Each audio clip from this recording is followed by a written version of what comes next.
আসলতে খুবই আনফৰ্চুনেট আজি আমি এনেকে জুবিন দাক ট্ৰিবিউট দিব লগা হৈছে যিটো নেকি আমাৰ আউট অফ ইমাজিনেশ্যন তো সঁচাকৈ আমাৰ এটা বিগ লছ বুলি ক'ব লাগিব আমাৰ অসমীয়া মানুহ হিচাপে এনেকুৱা এজন মানুহ নাই যিয়ে নেকি জুবিন দাৰ গান গুণগুণোৱা নাই আৰু এনেকুৱা এজন চাগে এতিয়া মানুহ নোলাব যিয়ে নেকি জুবিন দাৰ নাম শুনা নাই আৰু সেইকাৰণে তেওঁক লিজেণ্ড বুলি কোৱা হয় আৰু ইংৰাজীত এষাৰ কথা আছে লিজেণ্ড নেভাৰ ডাইজ তো গতিকে জুবিন দা কেতিয়াও নমৰে তেওঁ অমৰ সদায় তেওঁৰ গানৰ মাজেৰে আমাৰ মাজত জীয়াই থাকিব আৰু কোনোবাই জুবিন দাক পাহৰিব বিচাৰিলেও তেওঁক পাহৰিব নোৱাৰে তেওঁ আমাৰ হাড়ে সময় যোৱা আছে তো জুবিন দা অমৰ হওক তাৰে আমি আমাৰ ফালৰ পৰা যৎপৰোনাস্তি নাস্তি চেষ্টা কৰি আজি আমি জুবিন দাৰ কাৰণে অলপ শ্ৰদ্ধাঞ্জলি দিবলৈ আমি ইয়াতে একত্ৰিত হৈছোঁ তো বৰ বিশেষ নকওঁ সকলোৱে জুবিন দাৰ এই মহাপ্ৰণায়ত মৰ্মান্তিক আঘাত পাইছে আৰু জুবিন দাৰ ঠাই কোনো পুৰাব নোৱাৰে সেইটো আমি সকলোৱে জানো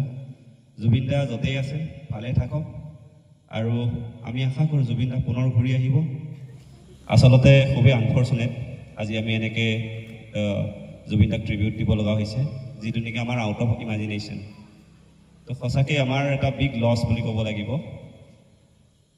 আমাৰ অসমীয়া মানুহ হিচাপে এনেকুৱা এজন মানুহ নাই যিয়ে নেকি জুবিন দাৰ গান গুণগুণোৱা নাই আৰু এনেকুৱা এজন চাগে এতিয়া মানুহ নোলাব যিয়ে নেকি জুবিন দাৰ নাম শুনা নাই আৰু সেইকাৰণে তেওঁক লিজেণ্ড বুলি কোৱা হয় আৰু ইংৰাজীত এষাৰ কথা আছে লিজেণ্ড নেভাৰ ডাইজ তো গতিকে জুবিন দা কেতিয়াও নমৰে তেওঁ অমৰ সদায় তেওঁৰ গানৰ মাজেৰে আমাৰ মাজত জীয়াই থাকিব আৰু কোনোবাই জুবিন দাক পাহৰিব বিচাৰিলেও তেওঁক পাহৰিব নোৱাৰে তেওঁ আমাৰ হাড়ে সময় যোৱা আছে তো জুবিন দা অমৰ হওক তাৰে আমি